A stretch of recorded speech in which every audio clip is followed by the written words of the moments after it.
যখন কোনো মুসলমান একজন আরেকজনকে সালাম দেয়, সালাম দেওয়ার পরে যখন একজন আরেকজনের সাথে মুসাফাহা করে, আল্লাহ রাব্বুল আলামিন তাদেরকে এত বড় ফজিলত দান করেন। ওই বান্দারা যতক্ষণ মুসাফাহা করে, এই মুসাফাহার কারণে গাছ থেকে যেরকম পাতাগুলো ঝরে ঝরে পড়ে যায়, উভয় মুসলমানের গুনাহগুলো সেরকম ঝরে ঝরে পড়ে যায়। সুবহানাল্লাহ। চিন্তা করেন, ইসলাম ভ্রাতৃত্বের বন্ধন। আপনি একজন ভাইয়ের সাথে মুসাফাহা করবেন, আল্লাহ রাব্বুল আলামিন আপনার গুনাহগুলোকে ঝরিয়ে দিবেন বলে সুবহানাল্লাহ। প্রিয় হাজরিন, শুধু সেখানে শেষ নয়, আল্লাহর হাবিব সাল্লাল্লাহু আলাইহি ওয়াসাল্লামকে জিজ্ঞেস করা হলো, ইয়া রাসূলুল্লাহ আইয়ুল ইসলামি খায়রুন, ইসলামের মধ্যে কোন জিনিসটা উত্তম?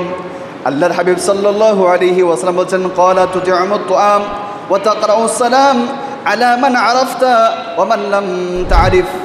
আল্লাহর হাবিবকে জিজ্ঞেস করা হলো, ইয়া রাসূলুল্লাহ ইসলামের সবচেয়ে সুন্দর জিনিসটা কি? ইসলামের সবচেয়ে উত্তম জিনিসটা কি? আল্লাহর হাবিব সাল্লাল্লাহু আলাইহি ওয়াসাল্লাম জানিয়ে দিলেন, আজকে জেনে রাখেন, ইসলামের সবচেয়ে বড় সৌন্দর্য হচ্ছে, আল্লাহর হাবিব সাল্লাল্লাহু আলাইহি ওয়াসাল্লাম বলছেন, ইসলামের সবচেয়ে বড় সৌন্দর্য হচ্ছে মানুষ একজন আরেকজনকে খাবার খাওয়ায়, একজন আরেকজনকে দাওয়াত খাওয়ায়, গরিব মিসকিনদেরকে দান সাদকা করে, এবং পাশাপাশি একজন মুসলমান আরেকজন মুসলমান পরিচিত হোক অপরিচিত হোক একজন আরেকজনকে সালাম দেয়। সুবহানাল্লাহ। এটাই ইসলামের সৌন্দর্য। সালাম মানে কি? আসসালামু আলাইকুম, মানে আপনার উপর শান্তি বর্ষিত হোক। সালাম এটা একটা দোয়া। সুবহানাল্লাহ। দেখেন, পৃথিবীর বিভিন্ন কালচার আছে, পৃথিবীর বিভিন্ন কালচার আছে। মোবাইল বললে বলে হ্যালো, হাই বলে না? এগুলোর কোনো অর্থ আছে? হ্যালোর কোনো অর্থ আছে? হ্যালো এই শব্দর কোনো বাংলা অর্থ আছে? হাই, হাই এটার কোনো বাংলা অর্থ আছে? এগুলোর কোনো অর্থ নাই। কিন্তু সালাম, সালাম এটার অর্থ কি? শান্তি। দেখেন ইসলামের সৌন্দর্যটা কেমন। আপনার সাথে আমার সাথে কথা হচ্ছে, কথার শুরুতে আপনাকে জানিয়ে দিলাম যে আল্লাহর বান্দা, আপনার উপর আল্লাহর শান্তি বর্ষিত হোক। সুবহানাল্লাহ। এটার হচ্ছে সৌন্দর্য কি আছে? সেজন্য আল্লাহ রাসূল কি বলছেন? ইসলামের সৌন্দর্য কি? ইসলামের সৌন্দর্য হচ্ছে গরিব দুঃখীকে খাওয়ানো, ফকির মিসকিনকে খাওয়ানো, একজন আরেকজনকে আপ্যায়ন করা, এবং পরিচিত অপরিচিত সবাইকে সালাম দেওয়া বলে। সুবহানাল্লাহ। প্রিয় হাজরিন, এরপরে আসেন আল্লাহর হাবিব সাল্লাল্লাহু আলাইহি ওয়াসাল্লাম সালাম সম্পর্কে অত্যন্ত চমৎকার একটা হাদিসে মুবারক বর্ণনা করেছেন। ভালো করে খেয়াল করেন এই হাদিস। এই হাদিসে আল্লাহর হাবিব সাল্লাল্লাহু আলাইহি ওয়াসাল্লাম বলেছেন, সালামের মাধ্যমে মোহাব্বত, মোহাব্বতের মাধ্যমে ঈমান, এবং ঈমানের মাধ্যমে জান্নাত। একটু ভালো করে খেয়াল করেন, সালামের মাধ্যমে মোহাব্বত। বলেন সালামের মাধ্যমে কি? সালামের মাধ্যমে, একটু কথা বলেন, সালামের মাধ্যমে মোহাব্বতের মাধ্যমে ঈমান, মোহাব্বতের মাধ্যমে ঈমান, এবং ঈমানের মাধ্যমে জান্নাত বলি। সুবহানাল্লাহ। ঈমানের মাধ্যমে জান্নাত। আল্লাহর হাবিব সাল্লাল্লাহু আলাইহি ওয়াসাল্লাম বলেন, আল্লাযী নাফসি বিয়াদিহি লা তাদখুলুল জান্নাতা হাত্তা তুমিনু ওয়া লা তুমিনু হাত্তা তাহাব্বু আওয়ালা আদুল্লুকুম আলা শাইইন ইযা ফাআলতুমুহু তাহাবাবতুম আফসুস সালাম বাইনাকুম। আল্লাহর হাবিব সাল্লাল্লাহু আলাইহি ওয়াসাল্লাম বলছেন, ও দুনিয়ার মানুষ শোনো শোনো, ও দুনিয়ার মুসলমান শোনো শোনো, তোমরা ততক্ষণ পর্যন্ত জান্নাতে প্রবেশ করবে না যতক্ষণ না পর্যন্ত তোমরা ঈমানদার হও। কোথায়? জান্নাতে প্রবেশ করবে না ঈমানদার হওয়া ছাড়া। কেউ জান্নাতে যাইতে, ঈমানদার হওয়া ছাড়া জান্নাতে কেউ যাইতে পারবে? বলেন, ঈমান ছাড়া জান্নাতে যাওয়ার কোনো সুযোগ নাই।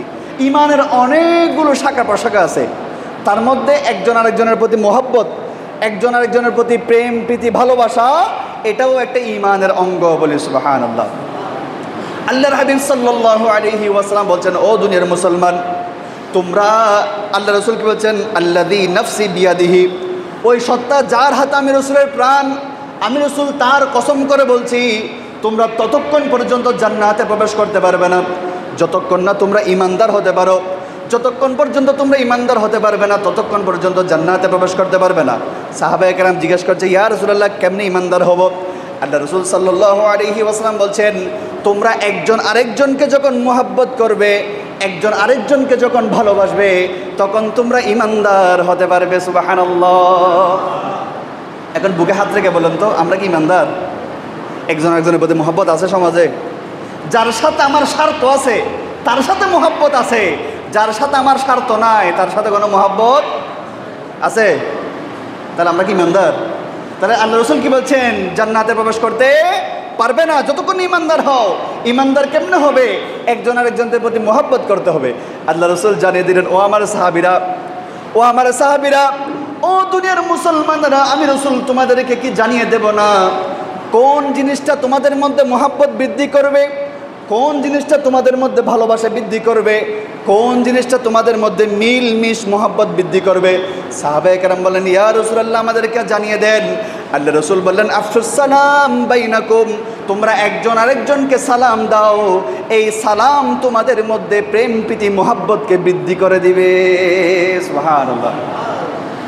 সালাম আছে আমাদের সমাজে? যখন আমরা কারোর সাথে দেখা হয় মুখটা ঘুরে ফেলি, আফসোস। চেষ্টা করবেন এই জিনিসটা ভাঙার। মনে রাখবেন, আল্লাহর হাবিব সাল্লাল্লাহু আলাইহি ওয়াসাল্লাম বলেছেন, যে আগে সালাম দেয় সে অহংকার মুক্ত। আর অহংকার কার চাদর বলেন তো? অহংকার, এটা আমরা সবাই জানি, আর তো বেগুন হয়। অহংকার আল্লাহর চাদর, এতে বহুত বড় অহংকারী, কিন্তু আজ অহংকারী ইয়ে নাই স্বীকার নগরী, বড় আফসোস। সেজন্য সবাইকে সালাম দিবেন, ছোট বড়। আল্লাহর হাবিব সাল্লাল্লাহু আলাইহি ওয়াসাল্লামের ব্যাপারে সাহাবায়ে কেরাম বলছেন যে খোদার কসম, আল্লাহ রসুলকে আমরা কোনোদিন আগে সালাম দিতে পারি নাই, আগে সালাম দিতে পারি নাই। আল্লাহর হাবিব সাল্লাল্লাহু আলাইহি ওয়াসাল্লামের সাথে দেখা হতে দেরি, চোখের পলক পড়তে দেরি, আল্লাহর হাবিব সাল্লাল্লাহু আলাইহি ওয়াসাল্লাম আমাদেরকে আগে সালাম দিয়ে দিতেন। এমনকি আমরা ঘরের দরজার মধ্যে লুকে থাকতাম, আল্লাহ রসুল ঘরের মধ্যে প্রবেশ করবেন, আমরা রসুলকে সালাম দিব, কিন্তু নবীজিকে কোনোদিন সালাম দিতে পারি নাই। আল্লাহ রসুল ঘরের দুয়ারে কদম দিতে দেরি, নবীজি সাল্লাল্লাহু আলাইহি ওয়াসাল্লাম কদম দেওয়ার সাথে সাথে ঘরের সবাইকে সালাম দিয়ে দিতেন। সুবহানাল্লাহ। নবীজিকে কেউ সালাম দিতে পারে না, ছোট বড় সবাইকে সালাম দিতেন। কিন্তু আমরা তো সালাম নেওয়ার জন্য বসে থাকি, সালাম নেওয়ার জন্য বসে থাকি। সেই জন্যে আল্লাহর হাবিব সাল্লাল্লাহু আলাইহি ওয়াসাল্লাম বলছেন, তোমরা ঘরে ঢোকার সময় সালাম দিবে। এই অভ্যাসটা অন্তত চেষ্টা করবেন। আমার মুরব্বীদেরকে বলছি, আপনারা চেষ্টা করবেন, ছোটরা শিখবে। ঘরে ঢোকার সময় সালাম দিবেন। সালাম মানে কি? আসসালামু আলাইকুম ওয়া রাহমাতুল্লাহ। আমি তো একটু আগে বললাম সালাম মানে বরকত, সালাম মানে আল্লাহর কাছে দোয়া কামনা করা। এখন আপনি যখন ঘরে ঢোকার সময় সালাম দিবেন, ঘরের সবার জন্য যখন বরকত কামনা করবেন, আল্লাহর হাবিব সাল্লাল্লাহু আলাইহি ওয়াসাল্লাম বলছেন, যেই বান্দা ঘরে ঢোকার সময় সালাম দেয়, ওই বান্দার ঘরকে আল্লাহ রহমত এবং বরকত দিয়ে পরিপূর্ণ করে দেয়। একটু বলেন না সুবহানাল্লাহ। প্রত্যেকে চেষ্টা করবেন এই হকগুলো আদায় করার, বেশি বেশি সালাম দেওয়ার। আল্লাহ রাব্বুল আলামিন আমাদেরকে তৌফিক দান করুক বলে আমিন।